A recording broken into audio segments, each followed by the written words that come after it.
professional we look now. Oh my goodness. We got the set going on. We have a vanity mirror over there. We got this crazy mixer sound thing. What is this thing, Ken? It's a big toy. That's exactly what it is. So we got this big, expensive toy with rainbow colors. Make us sound better. Woo. Look. Take a look. Joe, Bart. What? Our names are on there. Guess one, guess two. Oh shit. I just set that up right now. Dude, this is legit. This is for the party setup, and then when news is gonna go on, I'm gonna switch it only to however that is, and then you could switch back from presets. Wow, that's fucking sick.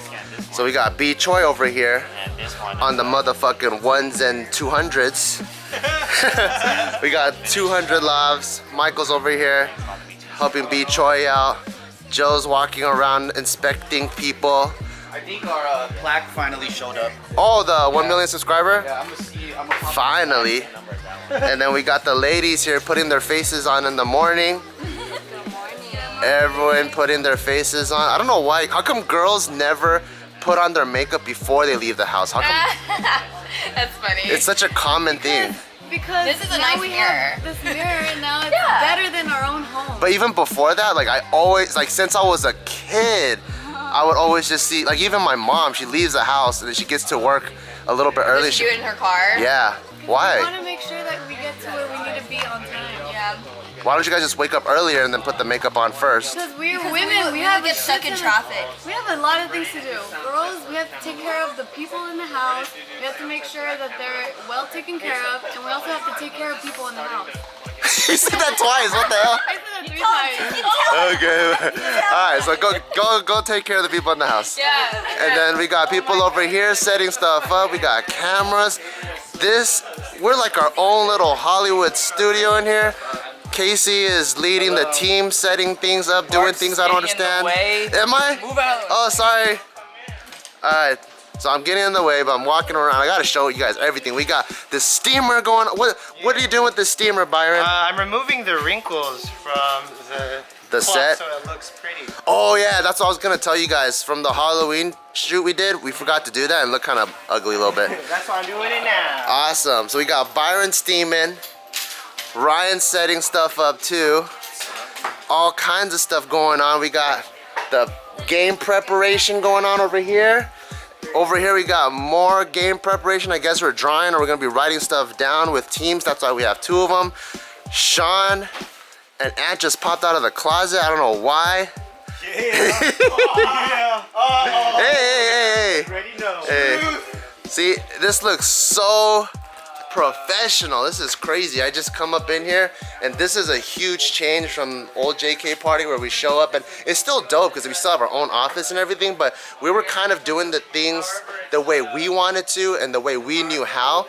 But when we moved to a more professional space like this, now we're doing things in the way that Hollywood, or the right way, but with our taste and our flair, which is really cool because we didn't completely just abandon our old ways, because that's the reason why you guys fell in love with us. So we're doing things still with our flair, our taste, but now we're doing it right, and everything is looking legit. I'm so impressed. Like when I first walked in here, I'm like, damn, is this a fucking legit studio that I've never been to before? But I was like, oh yeah, it's our studio. Look at this motherfucking, look at this motherfucking thing. What is this shit? Look at all these fucking wires. Oh shit. It's just a surge protector, huh?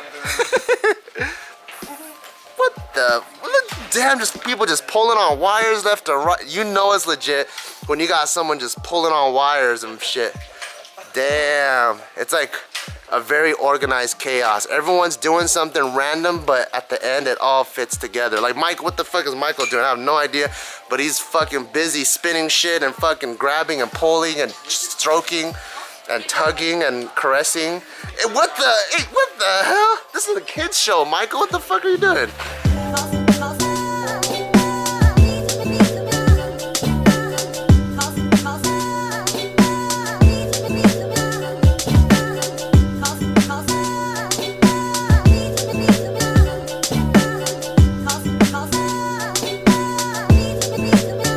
Right now now we're on our lunch break. We just finished playing 2 pretty big games on Just Kidding Party. One was Dirty Diction, and I think we shot that for about an hour or 2. And then we just played Resistance, and we shot that for about an hour or 2. And now me and Ma Bear Pateno, we are walking the pups to go pee-pee between lunchtime. Yeah, and one of them pooped in the office.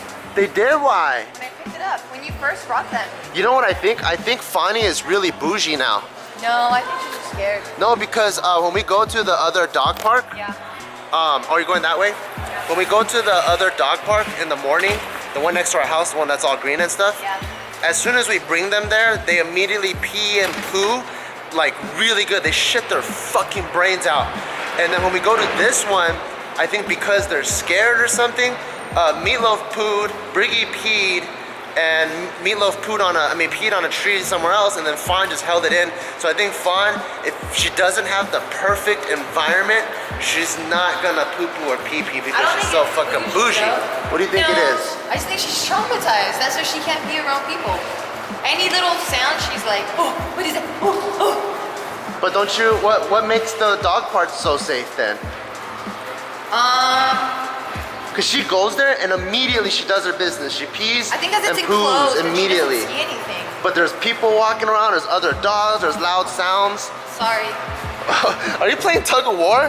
Yeah, and I'm losing. This guy pulls so hard. But you also deadlifted over 300 pounds at one point. Mom, you deadlifted over 300 pounds. That's not. But this isn't a deadlift position. What is This it? is a row. Do you like that he pulls hard or you don't like it? Yes and no. I do because he's strong, but no because I have to fight him. I like it that he pulls hard Stop, dude. because it makes me feel like I have a really strong son, so I'm really proud of him. But sometimes it gets annoying because it's inconvenient. It's so annoying. But it's fucking cute because like, it's fucking cute to me that he pulls hard because it just tells me how determined he is behind his decisions. So for me, like he's pulling hella hard, like every other leash is kind of loose. His is hella solid because he knows what he wants to do. That's so Watch, cute. I'm gonna make him make the decisions. Watch where he goes, okay? Okay. I'm gonna let him steer. Okay, Meatloaf, where are you gonna take us? Where are you taking us? Look, I'm not doing anything. Okay. Where are you gonna take us? I think he's gonna take us straight to the bathroom. He's a dog. Oh yeah, I see his alert ears. That's his hunting position. Come on. Come on, you guys gotta poo-poo pee-pee. No more shitting in the office, okay? Especially you, Fawn. You freaking shit in the office. Hey, oh. Everyone poo-poo and pee-pee. Poo-poo and pee-pee. See, this is our dog relief center at the office. Designated pet area for residents only. And people just still don't pick up after their fucking pets. It's so nasty. I know. This is something that I'm really grateful for here because our office is dog friendly that allows us to bring our pets here. So for me, because it's a privilege, a lot of offices don't allow us to do that. I want to make sure that I cherish my privilege and I always pick up after my dogs. And sometimes when I see other pet owners leave their shit, I pick theirs up too, just because it's really easy for the landlord to just be like, hey, you know what, there's too much dog shit and flies, it smells bad, I'm gonna take this privilege away, and I don't ever want that to happen. So right now, Meatloaf did poop on the freaking floor. He Fun. pooped, but he had to stop because stupid Briggy stuck her head there, right on his butthole. Is that true, Meatloaf? I guess not. Oh yes, he is. Fun, you gotta pee. Don't poo in the office anymore. We're taking it out here to pee and poo. Usually you guys are so good. How come you guys aren't peeing and pooing today? No, I don't know what the hell's going on. What are you guys doing? All right, well, it's time to pick it up. Pick up the dog poo. So over here, it's really cool too. They even have a little plastic bag and you just pull it out and bam, I get this bag and I open it up and then I pick up the dog poop. Okay, Jill's gonna do it because my hands are busy. It's hard to do with one hand now. Here, I'll spit on my hand. I got it. And then I flip it inside out like this. And then I go reach down, inside out, grab the dog dookie. And then I put it, can you help me put it right side back up? Boom, teamwork. And then we take it over here to the dog poo bin and we throw it in. Da-da-da-da. You guys gotta poo and pee. No, go. Why aren't you guys pooing and peeing? Damn it. What happens if we go back to the office and then Fawn just straight takes another big shit? She's a big dog too. She does take pictures. I don't know what she's looking at. She's so concerned. Like, what? Look at her. What are you staring at? Sometimes they see a little cat in the bushes. Like over here, out there, there's cats in the bushes. Yeah, but that's only at night. I don't know what she sees now. Now she's looking at a fly. Come on, Fawn, you gotta freaking... Yeah, I gotta just move them so they could... I forced them to smell. Yeah, I think they're just distracted so they don't want to pee or poo. We gotta force them to walk around. You guys gotta pee and poo. We can't have you peeing and pooing in the office. Come on, you smell like So we're monkey. spending our... hey, Briggy. Good So this is girl. pretty much how we spend our lunch break. Come on. We have to spend about 10-15 minutes letting the dogs pee and poop before we go eat. I'm starving actually, and I cannot wait to eat. Are you hungry too, Mama? Yeah. Do you get hungry during shoots or no? Not really. No. For real, I'm starving right now. You're not starving? Damn. No. You know what my I can eat mom? right now. You know what my mom used to call me when I'm not hungry? What? Goes, "Senshin," which means like, "Are you a saint?" Because you know, like saints are not supposed to eat.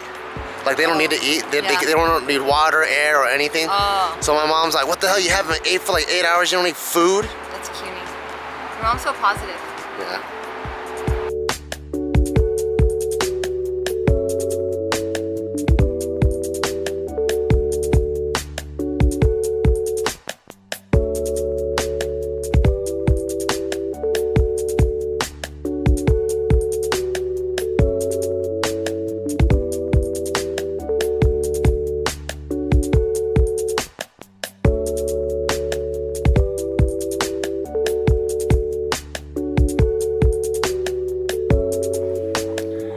Just got back home from all the meetings and I look in the back and I'm like, God damn, the city looks so beautiful, and it kind of refreshed me a little bit, but not really because I'm still really tired, because any single day or every day that I shoot Just Kidding Party all day and then I have a bunch of Barbell Brigade meetings, it's always really, really rough. Gio already got comfortable and Mom Bear is super tucked in the blankets already. Freaking big cutie. I am. I just finished a little ice cream. What ice cream? It was like a frozen fruit pop. How come every time you get home, the first thing you do is take out your eyeballs, get into comfy clothes, and find your way under these covers? Why do you always do that? Because this is heaven on earth for me. I can't wait to take off my shoes, drop all my bags, then take off my socks, and then I like to get out of my dirty clothes, put those in the hamper, throw on my PJs. It depends, unless I'm gonna take a shower right away, but put on my PJs, and then I like to remove the makeup from my face. Oh, it feels so good to just wash it all off, wash the eyes all off, pop up my eyes. God, I'm like... You're so good at relaxing, you know that? I am? Yeah, look at you. You are so luxurious. You're just like Nadim. You're so good at relaxing. No, like he's really you good. find your way from coming home to being in the most comfortable situation, about to fall asleep in like 5 seconds. I'm tired. You're such a luxurious person. I'm not luxurious. What are you? I am just very... I don't know. I'm very simple. You're very luxurious. No, luxurious would be like if I had a back massager. No, simple means like you just plop on the couch and you just stay there. But for you, you get dressed, you pop your eyeballs out, I you just get plop on the underneath. bed. Well, I have to take out my eyeballs. Look at this blanket. You're not even using it properly. I'm Most not. people. This side's gross. See, that's how luxurious they are. You use the microfiber side. Why would they even put this side? It's such a waste of You're side. so luxurious. And then you have So this. gross. What is that thing? What is that thing that's spewing out all this freaking... It's a humidifier. Because I sleep with someone who's very luxurious and they have to have You're a temperature. so luxurious. They have to have a temperature so low that I'm freezing my balls off, and I need to use this in the freaking summertime. And fucking cold ass air is hitting my face. and drying it out. So I need a humidifier to keep me balanced. Keep you balanced. Yeah. You're living your life out of balance right now, out of whack. Yeah, it feels horrible. It feels horrible having that AC in my face. It's not even on right now. The AC is not on whatsoever. Yeah, because I set it to 75. 75. Yes, you want do you see that face? Oh no, I was about to 75. That's perfect. Yeah, right. I already knew that. That's why I specifically wanted to stay the number so you could freak the fuck out on camera, and I got you. I did. I said it was so perfect. Nah, 75 degrees. Got you. Did you have a nice day though? I didn't see you very much, even though we filmed JK Party all day. I didn't see you very much. I did have a nice day. We started off. Anytime that me and Ma Bear can carpool to work, which is what we did, I always enjoy it because I think a lot of people, they see that me and Ma Bear, we work together. We're both in JK. We're at Barbell Brigade together, and we do a lot of stuff. And they assume that we spend all day together, but that's not the case. Like usually, me and Gio, we drive 2 cars to the gym, drive 2 cars to the office, and we have separate schedules. So we gotta be able to be mobile and kind of be able to go from here to there on our own without being tied together. But today we had the exact same schedule. We went to the office, brought the dogs, and hung out there the whole day.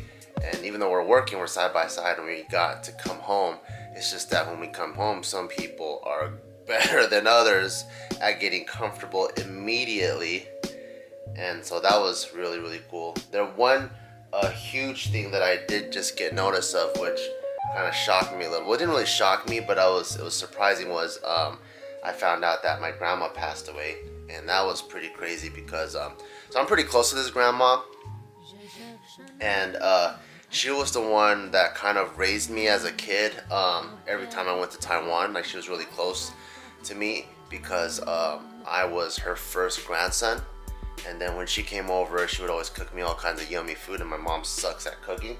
So I don't know where the talent got lost at, but I just found out that she passed away literally today.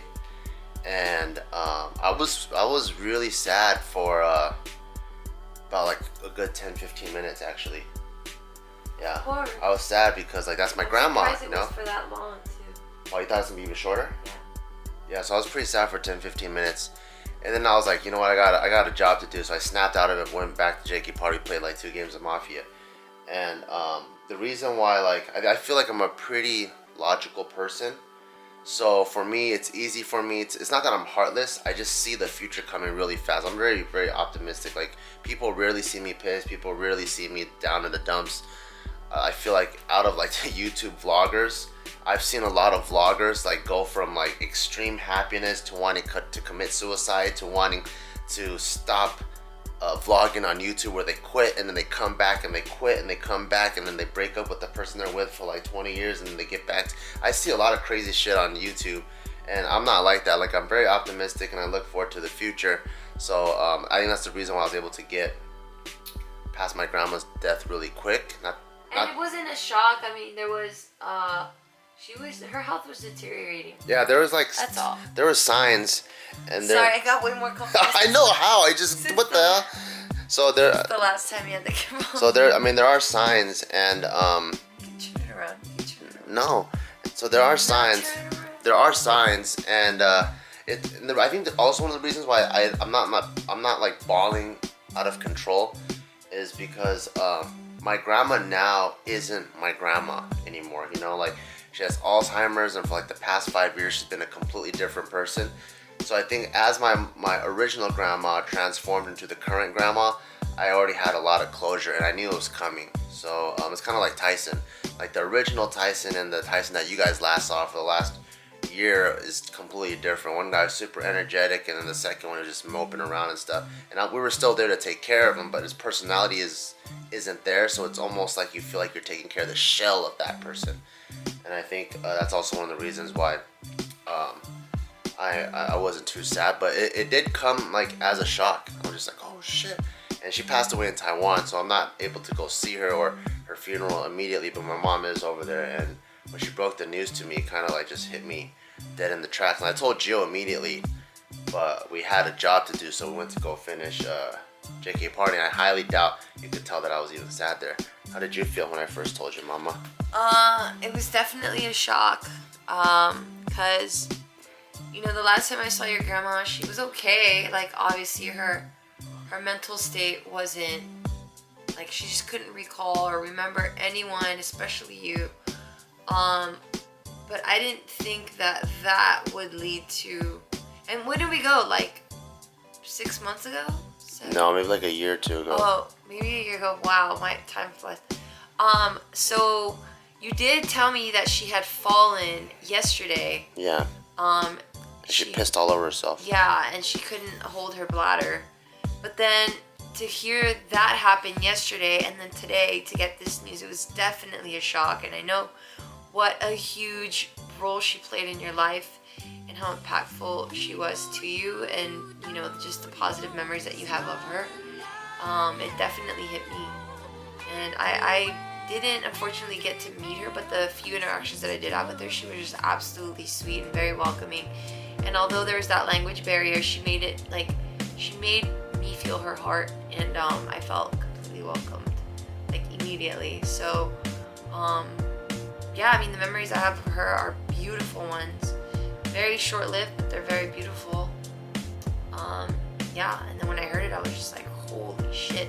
And every time, like, when I hear of a death, or I see, or not that I witnessed deaths, but I just hear of a death, it always just kind of like shakes you up, and then just tells you, like, I just hear a voice in my head saying like, live now, like, live strong, live big, live positively, you know. And it kind of puts things into perspective for me. I know maybe you don't need that, like, maybe you live that way every single day, but for me, at least, I get caught up in the mundane, or I get caught up in the day-to-day things that I don't really take time to just appreciate the moment and live in the moment and be present. So that kind of like shook me up a bit and was like, appreciate what you have right now in this very moment. The thing that you're doing right now is where you're supposed to be. Love it. And I was just like, fuck, this is crazy. I rambled on. No, that's a lot of people, they say that death is the inspiration to live. Yeah. So it's not the inspiration of life, but it's the inspiration to live. Yeah. And that's the purpose of death. So I think death is also a beautiful thing. You know, it's sad that you have to let go of your loved ones. Yeah. But I think they only died in vain if they died and they didn't have a positive impact on you. If you just spend like 3 weeks crying your fucking brains out, like, oh, that person's not here anymore, then that's dumb, because I think that's the last thing any dying person wants you to do, is to like put your life on hold for 3 weeks, or slow your life down for 3 weeks. Yeah, I don't mind if you slow your life when I die. I don't mind if you, like, you're just in bed for months and months. Why? So sad. I mean, I'll be sad as fuck, but I'm gonna be sad as fuck eating pizza and like watching movies and hanging out with my friends. You said you were gonna be sad, so we did a JK News segment, and we were talking about if you're significant Are you still other. bitter over that Hell thing? yeah. Oh my Hell god. Yeah. And then we were talking about, would you be, would you be completely heartbroken if your significant other dies before you? Yeah. And I was like, yeah, like, I'd be completely distraught. I'd be absolutely devastated. I'd be in mourning for, like, I don't know how long. How long? Maybe even like A years. Years? Maybe, I don't know. No way, I don't Jose. know. I know I'm a very strong person. Yeah, you're very strong. You're not a weakling. No, anyway. And then they asked the same question to Bart, and then Bart's like, maybe a day or two. I was like, what?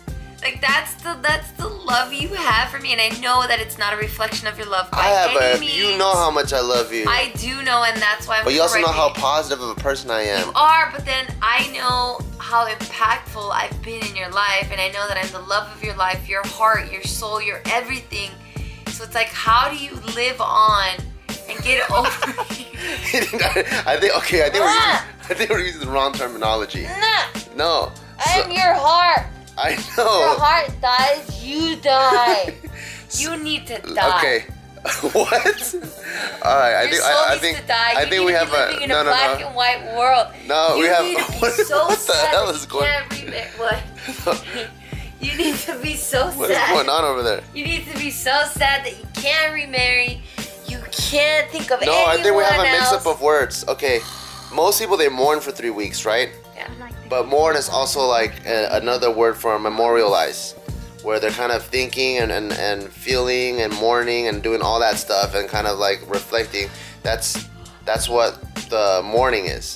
For me, I think I'm gonna do the same amount of memorialization. I don't even know if that's the word, but the first day is gonna be the sad day, and then the other 20 days is gonna be happy. I'm just gonna be happy because that's just who I am, but I'm still gonna keep thinking about you. It's just that When you're getting another wife? it's just when other people, no, listen to me. It's just when other people are sad and thinking about the person, I'm just happy and thinking about the person. And happiness You said causes. you're gonna get over me really fast. I didn't say get over you. I said You said you would be married. You're like, fuck yeah. What? I'm like, would you ever? Because You know how many honeys are on the loose? Now I'm thinking about you, baby. I wish you wouldn't, Jimmy. No, I don't give a fuck how many honeys. You know how many honeys can't compare with me? Hanging out in your mind. I'm fucking badass. Yeah, we're not that badass if you're dead. Oh. Mom, bro, are you serious? You know how I feel about you. Are you fucking kidding me? You wanna freaking, see guys, girls are always looking for a fight. She knows how I feel about her, how I take care of her, and how much I'm there for her, but she wants those words, those fucking worthless words. Look at that. Good night, Mom Bear. How they do it, but it's a store full of the most useless stuff, but it makes you just want to touch it and play with it, and it makes you want to buy it. Like, I can't afford everything. Like, everything that I want in there, I can afford it because nothing is really expensive. Like, Big Five is pretty much a discount store. But if I were really to buy